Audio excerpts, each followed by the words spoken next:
Hare Krishna, Krishna Krishna, Hare Hare, Hare Ram, Rama, Hare Hare, Hare Krishna, Krishna Krishna, Hare Hare, Hare Rama, Hare Hare, Hare Krishna, Krishna Hare Hare, Hare Rama, Hare Hare, Hare Krishna, Krishna Hare Hare. Bom dia a todos e a todas, desculpa aí o atraso. Vamos hoje dar continuidade à nossa leitura transcendental do Srimad Bhagavatam.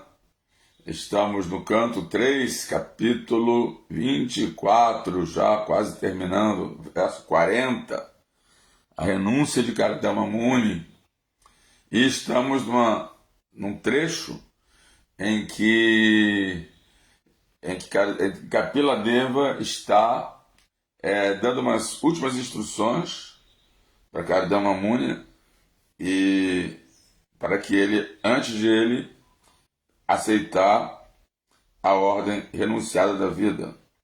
Então, ele está dando as últimas instruções, e nesse verso específico ele já vai dar um spoiler para o próximo verso, né? O próximo capítulo, aliás, né? Que são as instruções de Kapila Deva para a mãe Devahuti, né? Que é um capítulo muito, muito instrutivo, o capítulo 25, né? As glórias do serviço devocional. Então, vou só cantar um pouquinho, para não perder o costume, né? Jaya Radha Madhava Kunja Bihari, Jaya Radha Madhava Kunja Bihari, Gopi Jana Vallabha Grivaradari, Gopi Jana Vallabha Grivaradari, Jasodanandana Brajana Ranjana, Jasodanandana Brajana Ranjana, Jamunatira Vanachari, Jamunatiro Vanachari, Jayarada Madhava Kunja Bihari, Jayarada Madhava Kunja Bihari, Gopi Jana Vallabha Grivaradari, Gopi Jana Vallabha Grivaradari, Jasodanandana Brajana Ranjana, Jasodanandana Brajana Ranjana, Jamunatira Vanachari, Jamunatira Vanachari, Jaya Sri Krishna Chaitanya Prabhu Nityananda, Shri Advaita Gadadhar Shrivasadi Gaura Bhaktavindam, Jaya Sri Krishna Chaitanya Prabhu Nityananda, Shri Advaita Gadadhar Shrivasadi Gaura Bhaktavindam. Hare Krishna, Krishna Krishna, Hare Hare, Hare Rama, Rama Rama, Hare Hare, Hare Krishna, Krishna Krishna, Hare Hare, Hare Rama, Rama Rama, Hare Hare. Jaya Prabhupada, Jaya Prabhupada, Jaya Prabhupada, Srila Prabhupada, Jaya Prabhupada, Jaya Prabhupada, Jaya Prabhupada, Srila Prabhupada, Prabhupada, Prabhupada, Prabhupada, Jaya Prabhupada, Jaya Prabhupada, Prabhupada, Prabhupada, Jaya Prabhupada, Prabhupada, Prabhupada, Prabhupada, Prabhupada, Prabhupada, Prabhupada, Prabhupada, Prabhupada, Jai Srimad Bhagavatam Mahagrantha aqui, Srila Prabhupada aqui, todas as glórias devotos reunidos, todas as glórias devotos reunidos, todas as glórias devotos reunidos, todas as glórias a Shri Shiguru e Shiguranga Haribo. Namahum Vishnu Padaya Krishna Prestaya Bhutale Srimad Bhakti Vedanta Swami Namine Namaste Saraswati Vegoravani Pracharini Nirvishesha Sanavadi Pasataya Deshatarine. Vamos ver se tem alguém já aqui assistindo a minha live. Eu acho que o pessoal está ainda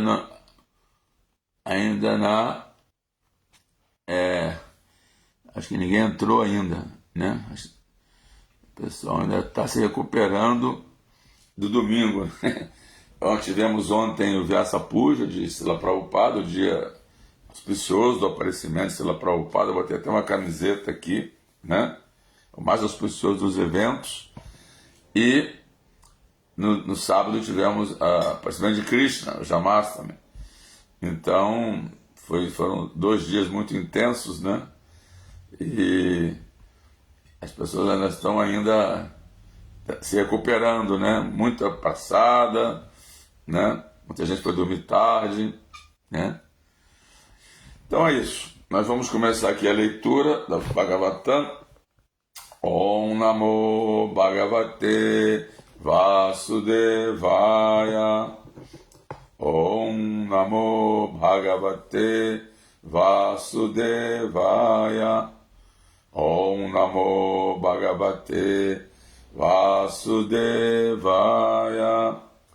Narayana Namaskritya Naram Chaiva Narottamam Devim Saraswatim Vyasam Tato Jayam Udirayet. Então, antes de recitarmos o Srimad Bhagavatam, que é o nosso verdadeiro meio de conquista, ofereçamos as suas respeitosas reverências a Narayana, a suprema personalidade de Deus, a Narayana Rishi, o ser humano supremo, a mãe Saraswati, a deusa do conhecimento, da sabedoria, das artes, Srila Vyasadeva, autor. Aí tivemos ontem o Vyasa Puja, né? Srila Vyasadeva é autor de todos os Vedas, principalmente do Srimad Bhagavatam, que é o sumum bonum da literatura védica, né?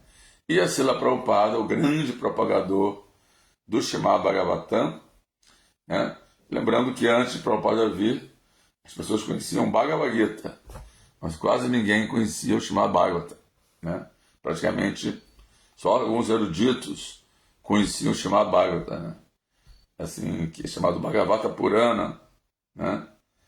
Então é isso. Vamos aqui ler o verso 40 do capítulo 24, a renúncia de Kardama Muni, canto 3 do Srimad Bhagavatam. Vamos ler aqui o sânscrito. Matra Dhyatmikim Vidya Shamani Sarva Karmanam Vitarishe Yayachasau Bhayam Charitarishati. Repetindo. Matra Dhyatmikim Vidyam Mani Shamanin Sarvakarmanam Virashe Yayachasal Bayam Charitari Shati. Tradução palavra por palavra. Matre, a minha mãe. Adhyatmikim, que abre a porta da vida espiritual. Vidyam, conhecimento. Shamanam, aliás, Shamanim, pondo fim. Sarva Karmanam, todas as atividades frutivas. Vitarishe, eu darei. Yaya, pelo qual. Cha, também. Asal, ela. Bhayam, temor. Cha, também. Atarishasti, suplantará. Tradução e significado dados por sua divina graça A.C. Bhaktivedanta Swami Srila Prabhupada. Haridashna Prabhu Ki Jai. Está presente aí, né? Vamos ler aqui o significado de Srila Prabhupada, tradução e significado de Srila Prabhupada. Também hei de descrever para minha mãe este sublime conhecimento, que é a porta para a vida espiritual, para que ela também possa alcançar a perfeição e a autorrealização, pondo fim a todas as reações das atividades frutivas. Assim, ela também livrar-se-á de todo o temor material.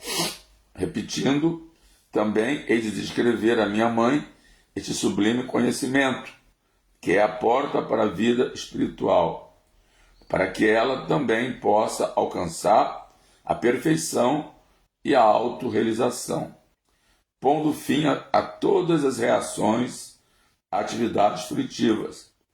Assim, ela também livrar-se-á de todo o temor material. Nós vimos no capítulo, nos versos anteriores, não no capítulo, mas nos versos anteriores, que Devahuti, e também no capítulo anterior, né, a lamentação de Devahuti, né, que ela estava se lamentando, pedindo para o marido dela, Kardama Muni, dar a ela um filho. Mas o pedido dela era não porque ela queria uma proteção material, simplesmente, mas sim porque ela queria uma proteção espiritual, uma vez que o Kardama Muni estava se preparando para deixar o lar, né, para aceitar a ordem anunciada da vida, e ele tinha dado a ela 9 filhas, né, e as filhas se casaram, né, ou iriam se casar com 9 sábios, iriam sair de casa, né, que esse é o sistema védico, né, as filhas saem da casa dos pais e vão morar com a família do marido, né? Então, as filhas iam sair todas de casa e ela ia ficar sozinha. Mas a preocupação dela era sobre a sua vida espiritual. Quem vai cuidar da minha vida espiritual? Né? Isso aqui era o principal motivo em que ela se lamentou. E ela pediu para ele, então, um filho que, na verdade, veio a própria personalidade de Deus, o próprio avatar da suprema personalidade de Deus, Kapila Muni, e o próprio Kapila Muni está dizendo aqui que vai iluminar a sua mãe, né, tirando ela das reações pecaminosas, aliás, reações kármicas, né? Pecaminosa não porque ela não era uma pessoa pecaminosa, mas das reações das atividades frutivas, né? E vai trazer para ela a ciência da autorrealização, que é, na verdade, esse conhecimento transcendental do Srimad Bhagavatam, né? Vamos ver aqui o significado de Srila Prabhupada. Kardama Muni estava ansioso acerca de sua esposa. Devahuti, enquanto deixava o lar, a sua esposa Devahuti, enquanto deixava o lar. Vou ler de novo essa frase que eu li a pontuação errada. Kardama Muni estava ansioso acerca de sua esposa, Devahuti, enquanto deixava o lar, de modo que o filho digno prometeu que não só Kardama Muni se livraria do enredamento material, mas Devahuti também livrar-se-ia ao receber instruções de seu filho. Um ótimo exemplo se estabelece aqui. O esposo vai-se embora adotando a ordem sannyasa para a autorrealização, mas seu representante, o filho, que é igualmente educado, permanece em casa para liberar a mãe. O sannyasi não deve levar a esposa consigo. Na fase vanaprastha da vida retirada, ou a fase entre a vida familiar e a vida de renunciante, pode-se manter a esposa como assistente, mas sem ter relações sexuais.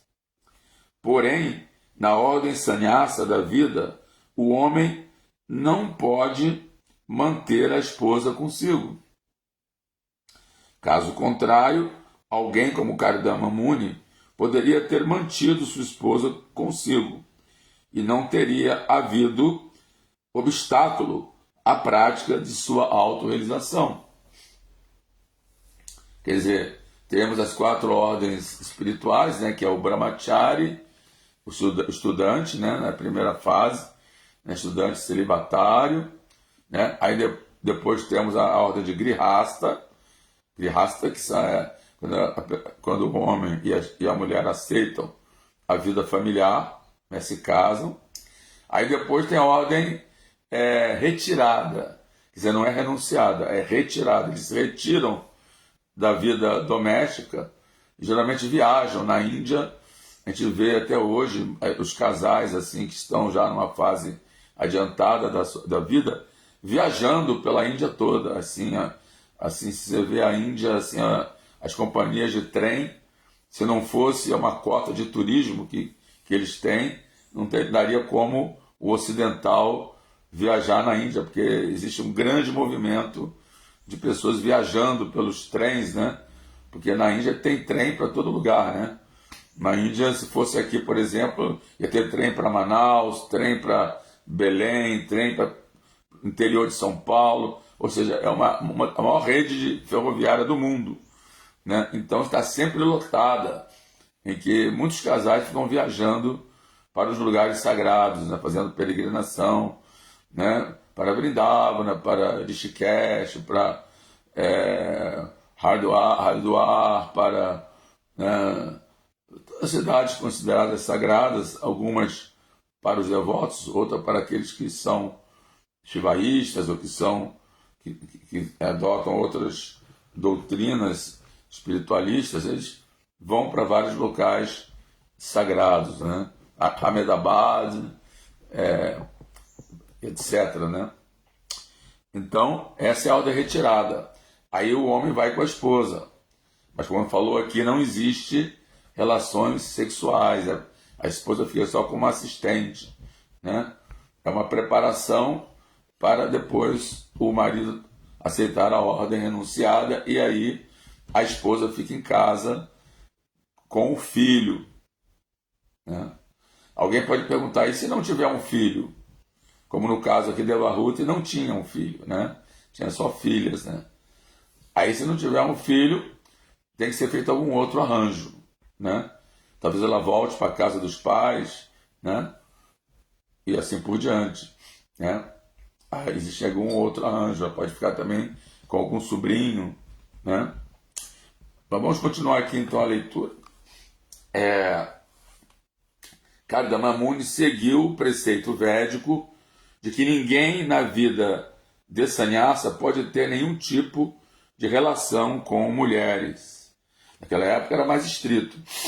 Hoje está um pouco mais liberado, né? Assim, os sannyasis conversam com os seus discípulos, né? Mas assim, tem uma relação um pouco mais próxima. Mas na época era muito mais estrito, né? Mas qual é a posição da mulher que é deixada pelo esposo? Ela é como fiada ao filho, e o filho promete que libertará a mãe do cativeiro. Uma mulher não deve tomar sannyasa. Olha, uma mulher não deve tomar sannyasa. As chamadas sociedades espirituais inventadas nos tempos modernos dão sannyasa até para mulheres, embora não haja sanção na literatura védica para a adoção de sannyasa por parte de uma mulher. Isso aqui é uma instrução bem importante, né? Eu não sei se o GBC chegou a ler esse significado aqui de Srila Prabhupada, mas aqui claramente Srila Prabhupada está dizendo que as mulheres não devem tomar sannyasa, né? Porque agora, atualmente, está assim, autorizado na ISKCON algumas devotas assim, antigas tomarem sannyasa, né? Eu não sei se é igual a sannyasa dos homens, né, que ficam viajando pelo mundo, mas assim, não está autorizado pelas escrituras. Eu vou repetir aqui de novo. Prabhupada diz, diz textualmente, né? Uma mulher não deve tomar sannyasa. As chamadas sociedades espirituais inventadas nos tempos modernos dão sannyasa até às mulheres, embora não haja sanção na literatura védica para a adoção de sannyasa por parte de uma mulher. Então, está a instrução bem clara aqui no significado de Srila Prabhupada, né? A mulher deve permanecer no lar. Ela tem apenas 3 fases na vida. Primeiro, dependência do pai na infância. Depois, dependência do esposo na juventude. E na velhice, dependência do filho crescido. Tal como Kapila. Na velhice, o progresso da mulher depende do filho crescido. O filho ideal, Kapila Muni, está garantindo a seu pai, né, Kardama Muni, a liberação de sua mãe, para que seu pai se retire pacificamente, sem preocupações com relação à sua boa esposa. Om Gyana Timirandasya Gyananjana Salakaya Chakshur Amilitandjena Tasmai Shri Gurave Namaha Sri Chaitanya Manobistan Staptandjana Bhutale Swayam Rupa Kadamahyam Dadati Swapadantikam. Nasci na mais escura ignorância, todos nascemos na mais escura ignorância, e o mestre espiritual abre nossos olhos com o archote do conhecimento. Ofereçamos, pois, nossas respeitosas reverências a ele. E quando é que Srila Rupa Goswami estabeleceu nesse mundo material a missão para satisfazer o desejo do Sr. Chaitanya, me dará refúgio aos seus pés de lótus. Namam Vishnu Padaya Krishna Prestaya Bhutale Srimad Bhakti Vedanta Swami Itnamine Namaste Saraswati Deve Gauravani Pracharine Nirvishesha Sunyavadi Pastata Deshatarine Jaya Sri Krishna Chaitanya Prabhu Nityananda Shri Advaita Gadadhara Sivasari Gaura Bhaktavinda Hare Krishna Krishna Krishna Hare Hare Hare Rama Rama Rama Hare Hare Vanchakalpa Tarubheshcha Kipasindhu Vevacha Patitanam Pavanebhyo Vaishnavebhyo Namo Namaha. Ofereçam nessa respeitosa reverência a todos os Vaishnavas, devotos do Senhor, que são cheios de compaixão pelas almas caídas, e como árvore dos desejos, satisfazem o desejo de todas as entidades vivas. Em especial, sua divina graça, A.C. Bhaktivedanta Swami Srila Prabhupada, cujo aparecimento nós comemoramos ontem. Haribo, vi que entrou aqui o Ojasui, que é o Otávio Daniel, né? Hare Krishna, e Haridashna já cumprimentei, né? Não existe mais, Tem 5 pessoas aqui ouvindo, mas só 2 se manifestaram. Eu vi que tem a Sundarang também. Não sei se a Sundarang está ali. Não, não é não. Bom, é isso. Então é isso. Vamos ler de novo aqui o verso de hoje, que diz o seguinte, a última instrução, a última fala, né, de Kapila Deva para Kardama nesse capítulo, né? Diz assim: Matra Adhyatmikim Vidyam Shamanim Sarva Karmanam Vitarish Jaya Shasal Bhayan Chatitarishati. Também hei de descrever à minha mãe este sublime conhecimento, que é a porta para a vida espiritual, para que ela também possa alcançar a perfeição e a autorrealização, pondo fim a todas as reações a atividades frutivas. Assim, ela também livrar-se-á de todo temor material. Haribo. Aqui temos Rogério de Souza, Sérgio Sanatana Dharma Kijai, Haribo. Prazer aqui em vê-lo, nossa live. Acho que eu vou te convidar essa semana para dar uma aula em Sanatana. Haribo. Bom, então, vimos aqui nesse significado, Srila Prabhupada, o qual lemos agora, né, que não é aprovado, pelo menos por Srila Prabhupada, ele critica até algumas instituições espiritualistas, que ele chama assim chamadas instituições, né, e que dão sannyasi para mulheres, né.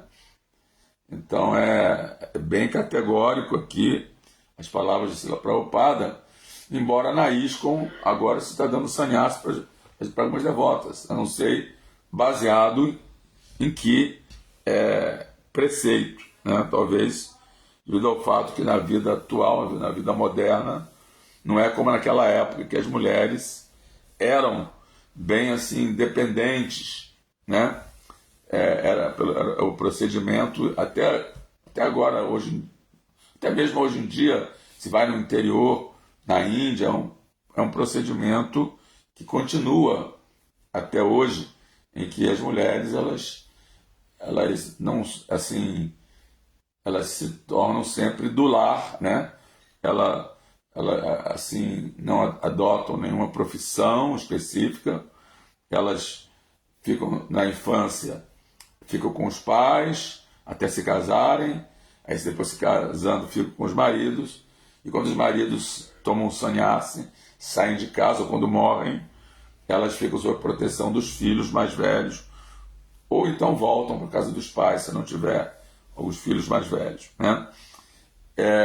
Hoje em dia, né, a atual conjuntura da sociedade, as mulheres elas têm mais liberdade, mesmo na Índia, né? As mulheres já se ocupam em diferentes profissões, trabalham. Já teve até a presidenta da Índia, né, a Indira Gandhi, e assim elas não são como naquela época, né? Eu não sei, mesmo aqui no Brasil, né, a gente vê que no início do século passado, né, as mulheres, geralmente a maioria, eram do lar, né? Elas permaneciam como donas de casa, só os homens que saíam para trabalhar e ganhar o sustento da família.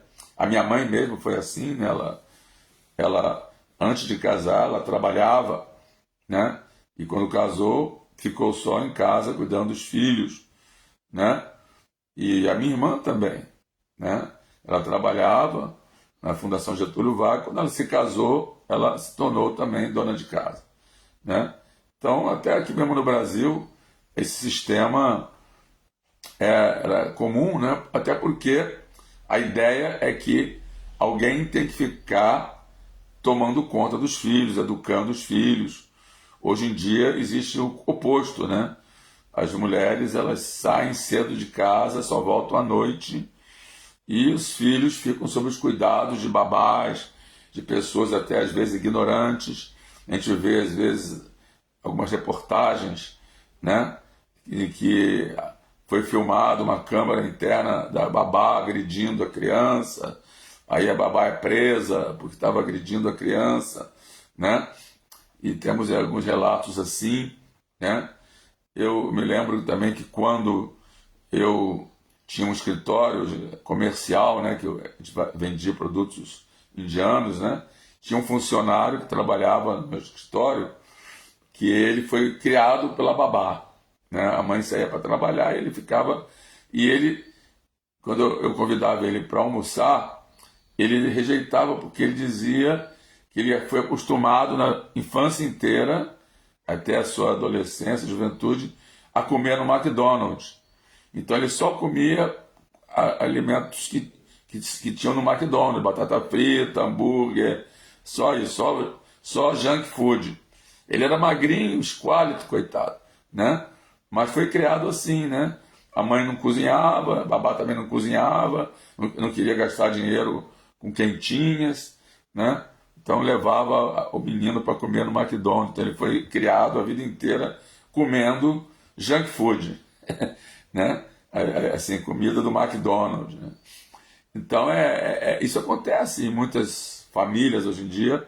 Quer dizer, é o outro lado da moeda, né? A mulher, ela tornou-se por demais independente e tornou-se praticamente como um homem, né? Assim, um homem de saia, né? E deixou de ser assim do lar, né? De ser a mãe, né? Que cuida dos filhos e tudo mais, e a criança acaba sendo educada por uma pessoa que veio de um outro padrão de vida, de um outro patamar social. Geralmente, né? Se a pessoa está lá como babá, porque veio de um patamar assim mais modesto, né? Pessoa que assim não teve assim uma educação adequada, que assim tem um padrão de vida assim inferior ao dos pais da criança, né? Então isso acontece hoje em dia, por isso que há esse sistema védico em que a mulher ela fica em casa, ela não sai para trabalhar, né? Isso pode ser até ter algumas adaptações, né? Hoje em dia muitas devotas também trabalham, né? Outro ponto interessante aqui nesse verso, nesse significado aqui, é o fato de que Kardama Muni, Kapila Deva, ele afirma que vai ensinar essa filosofia. Que filosofia é? Filosofia Sankhya, né? Que é uma filosofia tida assim como própria para filósofos. Tem muitos filósofos que estudaram e hoje em dia tem uma outra filosofia Sankhya, de um outro Kapila fake, né? Um Kapila do Paraguai, né? Que mais recente, né? E muitos dizem que algumas pessoas falam que agora de filosofia é só para homens, né? Geralmente são os homens que são famosos como filósofos, né? Assim, a gente não vê muitas mulheres famosas. Eu até tive a curiosidade, eu busquei aqui no Google, né? Mulheres filósofas famosas, né? Eu coloquei aqui no Google para... Aí eu vi aqui uns nomes, mas tem as 10 filósofas que influenciaram a história, né? Mas, sendo sincero para vocês, eu nunca ouvi falar de nenhuma delas, né? Tem aqui Enreduana. Outra aqui é Temistocleia, né? Outra aqui, chamado Teano. Maria a Judia, ou Miriam. Aka Mahadevi. Aí, Louise Labé. E Oliva Sabuco, né? Uma filósofa, que era médica também, espanhola. Maria Gaetana Agnese. Olímpia de Goldes. Hannah Arendt, né? Então, eu pessoalmente nunca ouvi falar dessas personalidades. Às vezes quem estuda filosofia, né, assim, na faculdade deve, de repente, conhecer algumas dessas filósofas. Nós temos na nossa Sampradaya, né, a esposa de Nityananda, Janavi Devi, que tornou-se guru, né? Ela é uma ela deu continuidade, né, à nossa Sampradaya e tornou-se guru de vários devotos avançados, né? Tem Gangadevi Swamini, né? Também é uma devota muito avançada, né? E, na verdade, a gente vê que Kapila Deva vai instruir o sistema de Sankhya, que é considerado um sistema bem assim complexo, para sua mãe, né? E dizendo aqui claramente que sua mãe irá se libertar, né, do cativeiro material, irá alcançar a autorrealização após ser instruída por Kapila Deva sobre essa filosofia Sankhya. Ele fala aqui, né? Esse sublime conhecimento que é a porta da vida espiritual, né? Qual conhecimento é esse, né? A filosofia Sankhya, que significa enumeração. A palavra Sankhya significa em sânscrito, ao pé da letra, uma enumeração, que ele consiste de fazer uma classificação de que o que é material, estudo analítico, o que é material e o que é espiritual. O que é material e o que é espiritual, né? O que é Maya e o que é favorável à consciência de Krishna. Então, na verdade, por exemplo, no segundo capítulo do Bhagavad Gita, é chamado Sankhya Yoga, que ele explica, né, a natureza da alma, né, que a alma é indestrutível, é imóvel, não, é eterna, é não nascida, e dá várias características da alma, né? Então, basicamente, a filosofia Sankhya, ela diz que simples fato de que somos almas eternas, Aham Brahmasmi, né? Ela fala ela descreve qual é a natureza da alma e esse corpo material é apenas uma roupa, né? Um invólucro, né? E que a meta da vida é você se liberar-se desse samsara, desse ciclo de nascimentos e mortes e alcançar o mundo espiritual, né? Alcançar a liberação desse mundo material, né? Então, em última análise, isso é filosofia Sankhya, né? Também chamam de neti. Isso não é, né? Por exemplo, nos 5 sintomas da rendição a Krishna, os 2 primeiros têm a ver com a filosofia Sankhya, né? Que é só aceitar aquilo que é favorável à consciência de Krishna e rejeitar o que é desfavorável, né? Isso aí tem a ver com a filosofia Sankhya, que você analisa. Bom, isso aqui é desfavorável, isso aqui está relacionado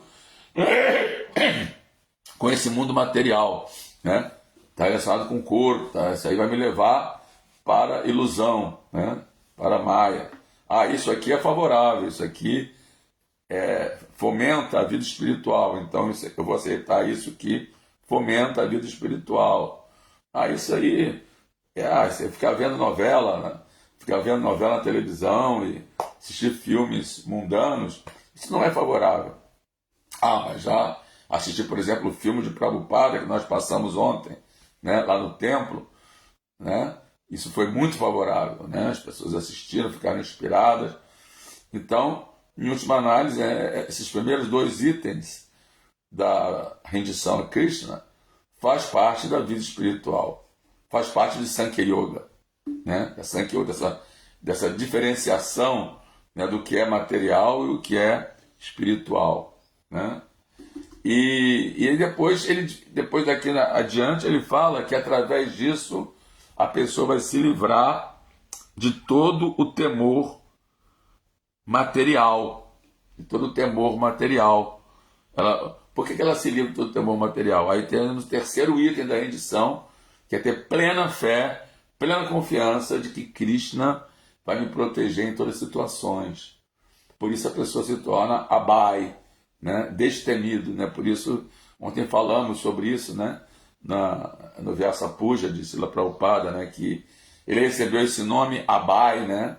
Destemido, né? E depois foi iniciado com o nome de Abhay Charanaravinda. Primeiro era Abhay Charan, é mais ou menos a mesma coisa, né? Abhay Charan e Abhay Charanara vinda, né?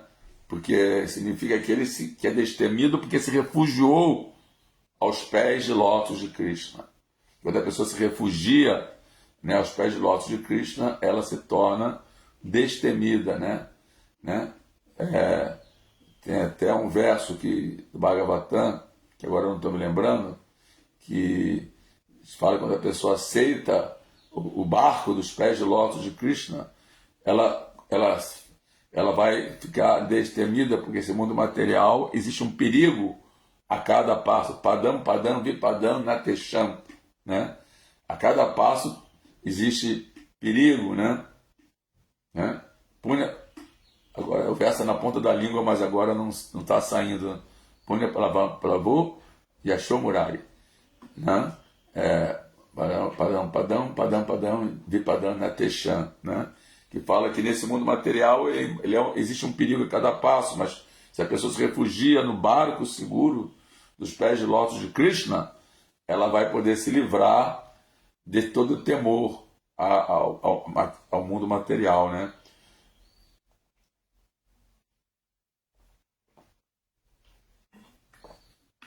Então ontem também é o dia que se chama também Nandotsava, né? É o dia em que Nanda Maharaja ele faz um festival em homenagem ao nascimento de Krishna, né? Porque na Índia é comum que quando nasce uma criança, no dia seguinte os pais fazem um festival comemorando o nascimento daquela criança.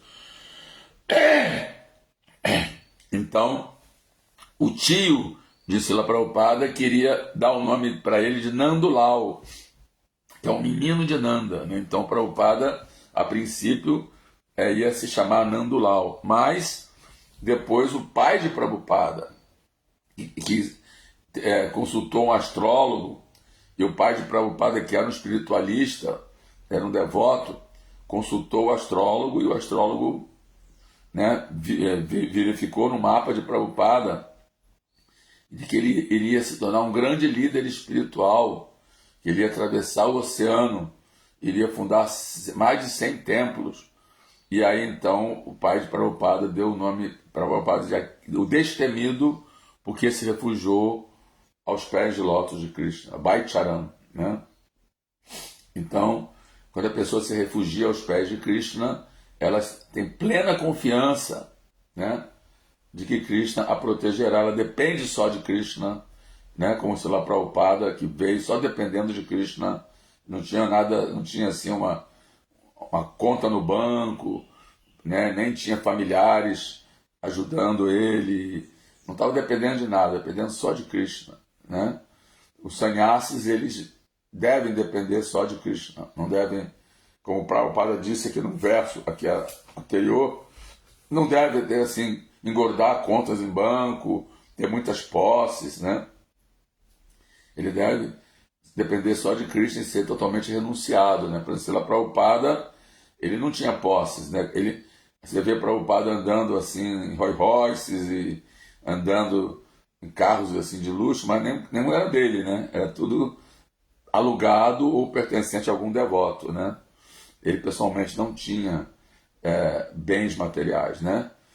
E então assim o sannyasi deve ser renunciado e não ter, assim, não cultivar assim bens materiais, né? E aí então ele depende só de Krishna, né? E também segue o plano de Krishna, né? No caso de Srila Prabhupada, ele seguiu o plano do seu mestre espiritual, né? Que lhe deu a incumbência de propagar a consciência de Krishna em todo o mundo, né? Na língua inglesa e depois traduzido para as demais línguas do Ocidente, até do Oriente, da África, etc. E ele foi bem sucedido, e ele mesmo dizia, eu não tenho nenhum mérito. Se é que eu tenho algum mérito, é que eu estou seguindo estritamente a instrução do meu mestre espiritual, né? Esse é meu único mérito, né? E assim, Prabhupada sempre muito humilde, né? Muito humilde, muito manso, não se tem nenhuma assim relato de que ele era uma pessoa arrogante ou prepotente, né? Sempre muito humilde. Então, ao relatar essa filosofia Sankhya para a mãe Devahuti, a qual faz essa distinção entre espírito e matéria, ela ficaria livre de todo o temor material, porque ela ia adotar, né, o caminho da vida espiritual, né? Mesmo na Índia, quando o marido, essa tradição védica, quando o marido toma sannyasi, a mulher fica em casa, mas também se torna uma renunciante, né?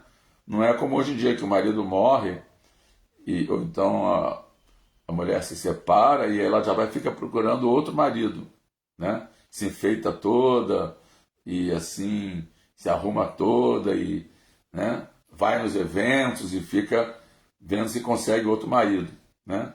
Não, o marido toma sannyasi ou deixa o corpo, a mulher também se torna uma renunciante, inclusive vestem roupa branca, raspam a cabeça, não se decoram mais, não usam nenhum tipo de joia, brincos, porque antes as mulheres na Índia, a gente vai ver lá, parece uma verdadeira árvore de Natal, né?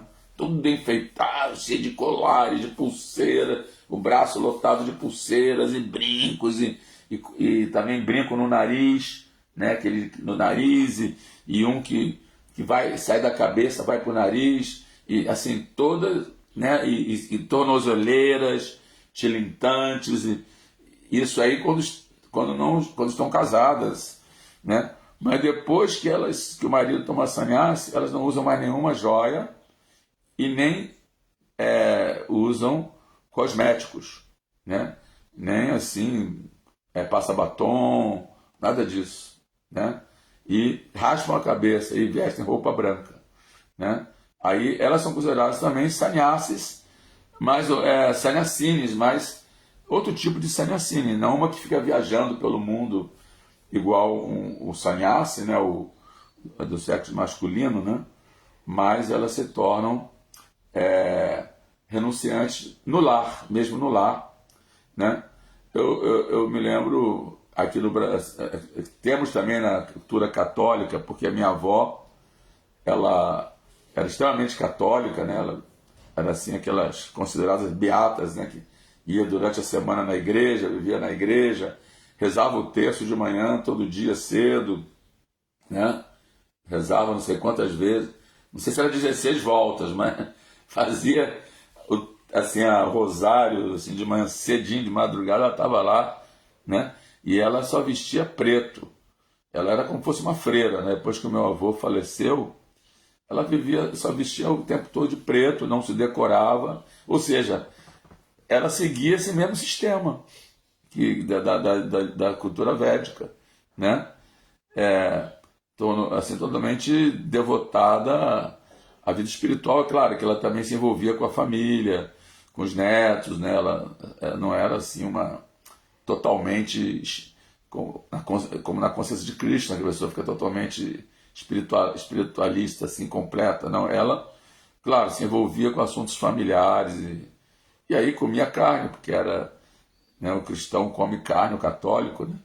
Mas assim, essa parte da renúncia, né, ela, na hora que o marido dela faleceu, o meu avô, ela, a partir desse momento, era como se fosse uma freira, né? Nunca mais se relacionava com nenhum outro homem, e vestiu uma roupa preta que ia até os pés, né? Eu me lembro dela só com essa roupa preta que ia até os pés, né? E então ela, assim, de uma certa maneira, né, o catolicismo também adota uma prática parecida, né? E tudo que ela recebia, metade ela dava para a igreja, ela seguia esse sistema dos 50%, que Prabhupada fala, ela seguia isso, tudo que ela ganhava, né? Meu tio era rico, ela ficou morando com meu tio, e ela recebia muitos presentes, assim, tudo que ela ganhava, metade ela dava para a igreja. E fundou a Congregação Mariana aqui no Rio de Janeiro, né? Ela foi uma das fundadoras da Congregação Mariana no Rio de Janeiro. Assim, era aquela católica mesmo praticante, né? Mas não se enfeitava, não passava batom, não se decorava, nada disso, né? Ficou como uma renunciante mesmo, né? Embora, claro, né, seguindo o catolicismo, ela comia carne e essas coisas, né? Bom, então é isso. Outra coisa que chamou a atenção esse fato, né? Agora eu estou vendo aqui que tem vários comentários, né? São quase 9 horas. Eu estou aqui no celular. Eu vou ver aqui os comentários, né? Otávio Daniel, peraí, vamos começar cá de cima. Rogério de Souza, Sérgio Pacheco, vamos ver aqui os comentários. Sundarangue, Hare Krishna. Otávio Daniel, no século XVII teve a princesa Isabel, por exemplo, de mulher governar uma nação. Sim, isso aqui no Ocidente, né? Isso já é comum, né? Agora demorou, por exemplo, uma mulher, por exemplo, mulher presidente aqui no Brasil, demorou. Parece que nos Estados Unidos ainda não teve uma mulher presidenta, né? Na Índia já teve, Indira Gandhi, né? Agora, mulheres filósofas, eu conheço mais na Índia, né? Essas que eu falei, né? Janavi Devi e Gangamata Swamini, mas eu não conheço no Ocidente, essas que eu li ali, eu nunca ouvi falar, né? Vamos ver aqui o que a Sundarangue tem a dizer. Infelizmente, o senhor retratou a realidade. A mulher foi para o trabalho fora de casa, influenciada pela Revolução Industrial. Havia interesse dos donos das fábricas de usar uma mão de obra mais barata. E havia interesse da mulher em buscar sua independência, já que o homem, em geral, não a tratava dignamente. Esse é um bom ponto que a Sundarangue colocou, né? Que se a mulher era protegida pelo homem e não explorada pelo homem, né? E aí, quando o homem passou a explorar as mulheres, tratá-las como escravas, né? Aí as mulheres começaram a buscar a sua independência, né? E isso aí a gente vê muitos casais que os homens assim exploravam muito e brigavam, mas as mulheres não se separavam dele porque dependiam completamente deles, né? Dependiam do homem financeiramente, né? Eram dependentes, e aí elas eram obrigadas a como se diz, aturar, né? Desaforos e assim suportar, né? Maus tratos por serem dependentes, né? Então isso que ela falou é a realidade, né? As mulheres começaram a buscar a sua independência, já que o homem, em geral, não a tratava dignamente. Exatamente isso.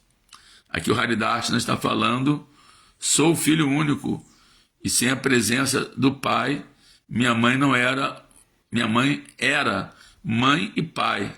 Ela trabalhava fora e minha tia, sua irmã, cuidava de mim. E mais os seus 5 filhos. Cuidava de mim e mais seus 5 filhos. Então, éramos, no total, 6 educados pela minha tia. Bom, pelo menos ela pela sua tia, não era por uma babá que veio, não sabe de onde veio, não sabe qual é os antecedentes dela, e o padrão de educação. As pessoas, às vezes, pessoas que vêm de uma comunidade, assim, de um gueto, sei lá, né, e fala palavrão e, né, mal educada, e aí educa a criança de uma forma totalmente pervertida, né? Pelo menos você era educado pela sua tia, né? Isso aí foi uma grande vantagem, né, que você teve, né? Vamos ver aqui, Luiz Rocha. Não, peraí, aqui, o negócio desceu de novo. Ele desce, né? Aqui, Haridarshana. Na Universidade de Sociologia, estudamos algumas mulheres pensadoras, como a famosa filósofa Hannah Arendt. Eu falei aqui, eu mencionei ela, né?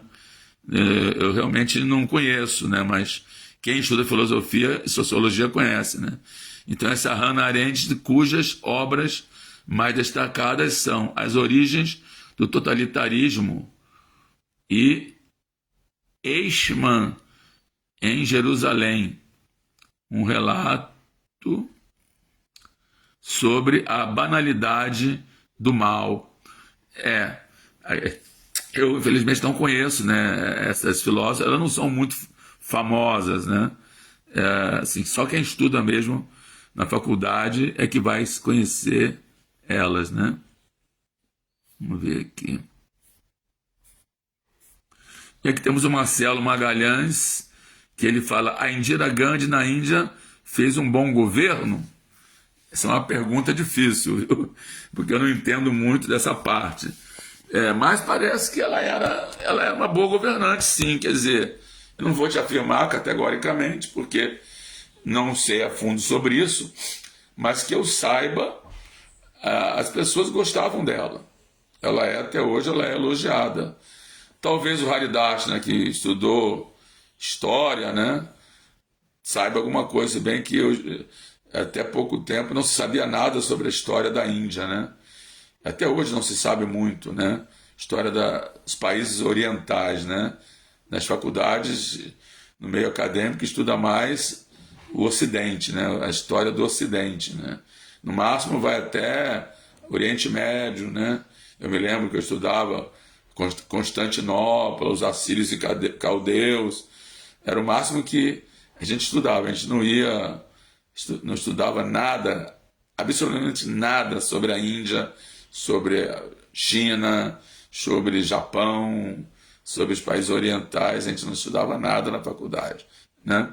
Agora, o que eu tenho ouvido falar, assim, através de relatos e às vezes alguns documentários, né? Parece que a Indira Gandhi era uma pessoa bem quista pelo povo, né? Aí ele pergunta aqui: qual a principal prática que nos garante refúgio aos pés de lótus de Krishna? Essa pergunta é uma pergunta fácil de responder. Você fez uma pergunta difícil, depois uma fácil, né? Então, é exatamente o que é recomendado para a era atual, né? Por Chaitanya Mahaprabhu, né? Que é o Harinama Sankirtana, né?